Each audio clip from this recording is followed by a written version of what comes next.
Yo, Dennis here back with another episode of Sneaker Diaries. Y'all already know what the lick read. Make sure y'all like and subscribe and hit that notification button. It's greatly appreciated. But first, hey, you, right there. Y'all see it. Watch this video to the end, boy. Alright, so we finna switch the pace up. I know it's been a while. I haven't hit y'all with another Sneaker Diaries. But first of all, before I get into this episode, I know y'all read the title already. First things first, I want to say happy holidays to everybody out there, from my family to yours. Let's get into it. So today's episode, we'll be switching the pace up. Now, I've been talking about a lot of Jordans. Nike, Jordan, my favorite brand of shoe, pretty much for the most. But it's quite a few other brands that I enjoy, like Adidas and so forth and so forth. But Reebok, we're gonna talk about some Reeboks tonight. Now, I'm not a huge fan of Reeboks, but they do come with a goodie here and there. Like, you got the pump. I never had no pair of pumps before, but this is the shoe that by far, hands down, that I rock with the most, and that is the Reebok Question 1. First signature shoe by the great, the icon, the man, the myth, the legend, the Hall of Famer, our Hall of Famer, Allen Iverson, aka Bubba Chuck. Allen Iverson is a cultural icon, obviously. You know, he's the reason why I wear the braids right now to this day. Allen Iverson was one of those enigmas, so to speak. 1996 is when the shoe was released. The shoe came out in 96. This is signature shoe of many. He was a rookie coming in. He got drafted in 1996. Arguably one of the greatest draft classes in NBA history. 1996 draft class, which I'm about to show you this picture right now. And I'm gonna give y'all about 3 to 5 seconds to go ahead and soak it in right now. Take a look.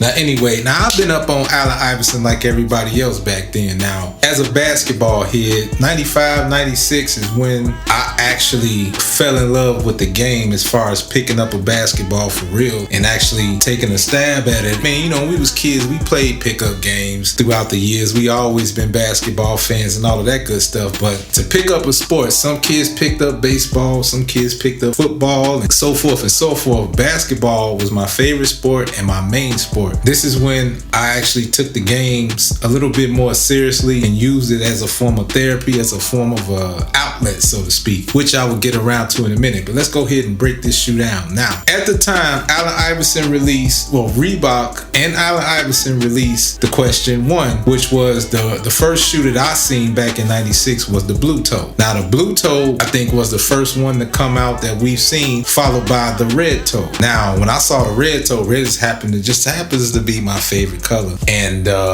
I had to have these shoes. So I didn't get a chance to get the blue toe, but I did get the red toe. Before I get to that, let's go off into the shoe. And let's talk about this draft class, by the way. Now, I want to make mention of some of the people that's notably. I know I showed y'all the picture. Y'all saw who was in the picture. You got the late, great Kobe Bryant. And one of my favorites, of course, that don't get mentioned enough, Stephon Marbury, was also in that draft class, by the way. So this draft class, as you've seen in the picture, was fully loaded. But this is not what we're talking about. We can do that in another episode. But anyway, first round draft pick, straight out of Georgetown, Allen Iverson. Now, let me tell you a fun fact about Allen Iverson. Now, I've been watching Allen Iverson since the Georgetown days. Spent about 2 years there. They had a whip over there. But Allen Iverson was something like we never seen before, at least in my opinion. Being a short guy myself, I stand about 5'8". Allen Iverson is about 6 feet according to the NBA, but he looked like he about 5'9", 5'10". With hops, he had the complete game. He was like a little miniature Michael Jordan with handles, if you will. Allen Iverson back then used to rock the Jordan Concourse, which obviously was my favorite. And back in 96, that was the most sought after shoe next to the Penny Hardaway. So with that being said, I will say when Allen Iverson came into the league, he took the league by storm almost immediately. And what really won me over, what really made me a fan, was when the Philadelphia 76ers came to Chicago one night and they were playing the 96 Bulls, which was the greatest Chicago Bulls team ever, with a record of 72-10. So we talking about the 72-10 Bulls. Allen Iverson coming there fearless. And y'all saw the Hall of Fame speech. Y'all saw the interviews. Y'all know this story very well. The iconic crossover. He double crossed my idol, his idol, your idol. Or at least most of y'all outside of even LeBron's idol, even Kobe Bryant's idol. Y'all know who I'm talking about. The GOAT, the real GOAT.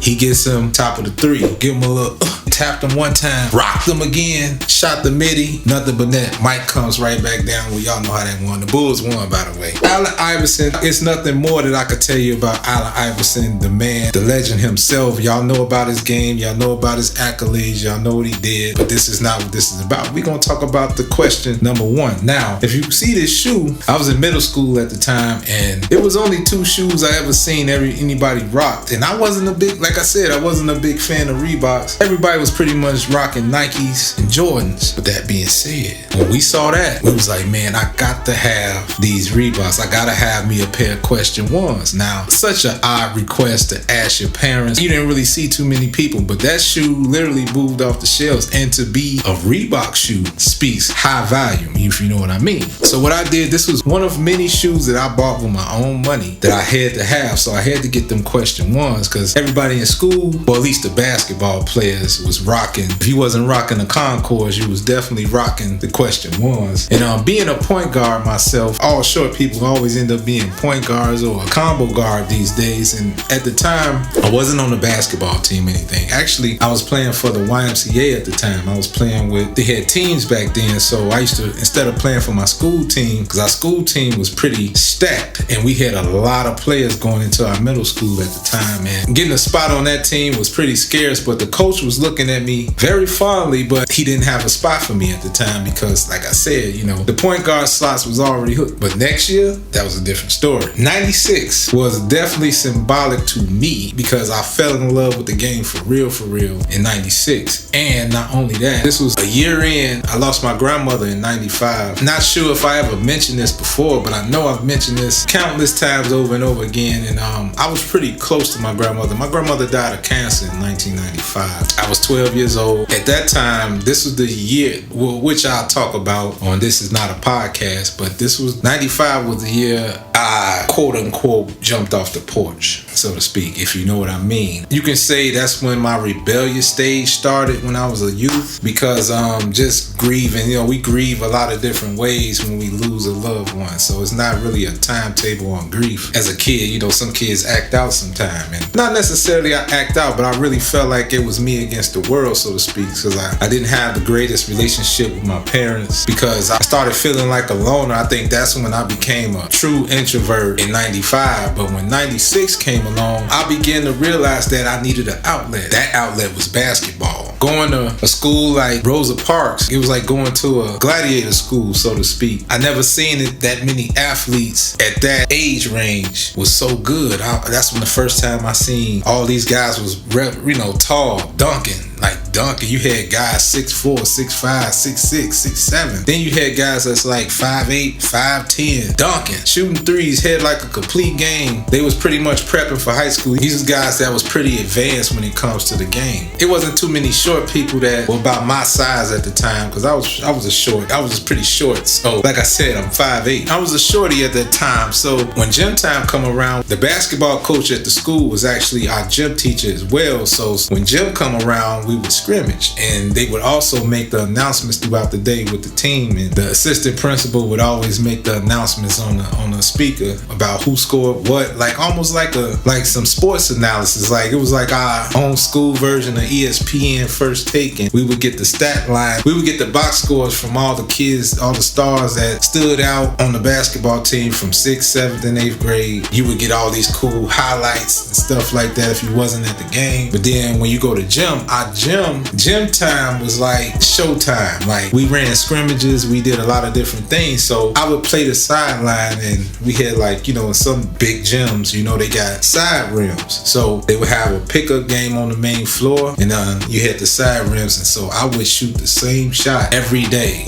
I would try to mimic my favorite players. And at that time, my favorite player, just like everybody else, bar none, was Michael Jordan, obviously. I was a big fan of Scottie Pippen, and I was a big fan of Penny Hardaway. The thing about those three guys, they were 6'6" and up. I'm 5'8" right now, but I was probably about maybe 5'5" at the most, maybe 5'3", 5'5" at the time. So I'm like Muggsy Bogues height. I had a pretty good jumper. I was pretty good, but then I got even better better to the point where I would just shoot threes every gym class. Like I shoot from the same spot, side, shoot the three, nothing but net. And I would have one of my classmates spot me. And one day the gym teacher / basketball coach saw me do this every single day. And I never really had a handle at first. So I had basic handles. I can get past you, but I didn't have no style and grace. So at the time, Allen Iverson came on the scene. You had Stephon Marbury came out on the scene. And you had other people like Tim Hardaway and all these other guys. But that never really sparked my interest until I saw Allen Iverson. And he had, at the time, one of the most unique, iconic crossovers that I ever seen. And everybody used to try to mimic it. Everybody was trying it. And when all the street ballers was doing it. And so I came across somebody about my height. And finally, I started running pickup games. And they would always try to get me to run pickup games. I used to tell them no. And I'll just continue to practice my shot. Not sure as to why I was doing it, because I wasn't playing for the same reasons as everybody else was. Back then, everybody was playing either for fun or they was playing because they had aspirations of going to the league, just like most inner city kids. We all have that dream of going to the NBA.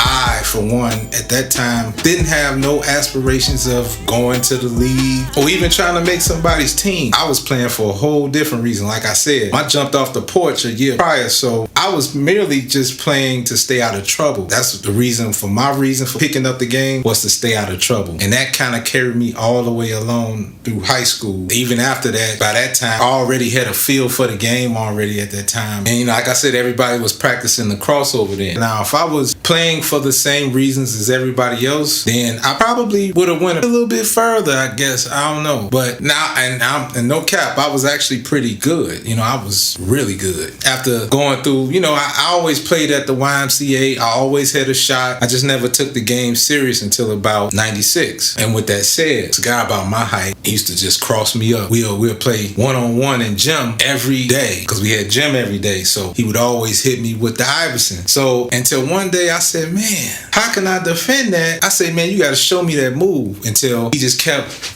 crossing me over. So he necessarily didn't show me like, okay, this is how you do this. This is how you do that. Instead, he showed me in a way of like, he was just beating me up with the crossover. Once I started picking it up, because I knew how to get past people. I was fast, and I had a basic 1-2. I knew how to get to the cup, and you couldn't leave me open because, well, I had a pretty shot. Like, my shot was wet. If I didn't have nothing else, I could shoot that thing from deep. I practice it every day. So naturally, you put me on any court, I always knew how to play under pressure. I learned that about myself. And we used to do this thing where we used to play scrimmages, and they would have a time frame. Like, we'll play, like, let's say 8 to 10 minute games. That countdown everybody practiced at 5, 4, 3, 2, 1. And there was a couple times, I always get the ball at the end, or I'm going to the cup. So I had a pretty good feel for the game at that time. And I like to give credit to my boy J-Rock. Shouts out to J-Rock. I'm gonna just call him by his nickname. He might not want his government out there, so shouts out to J-Rock. J-Rock showed me the ropes with the crossover. But I had a guy about this height, my boy J-Rock, showed me the crossover because he used to beat me up with the crossover. So that's how I kind of developed the crossover, along with the Allen Iversons and everybody else that I picked up. And I used to just watch and study until I got it down packed, until I developed my own version of the crossover, and that led to that. I had to share that story because you know how I do sneaker diaries. I got to talk about the shoe, and I got to give you some story time related to that shoe. That was the year I literally fell in love with the game. I want to thank the Rosa Parks Cougars. I want to thank Allen Iverson for showing me the way. Being that the biggest little man of them all, I couldn't be a Kobe Bryant. You know what I mean? That's why a lot of us, especially us short guys, we latched on to Allen Iverson a little bit more. Hey, I love Kobe Bryant. He gave you that Mike factor, but it was only one Allen Iverson, and he was unstoppable. A giant amongst giants, but he was the biggest little man on the court, as you know today. Salute to AI, which, by the way, shouts out to Reebok for making that shoe. Shouts out to Reebok for giving them that endorsement deal, which, by the way, right now,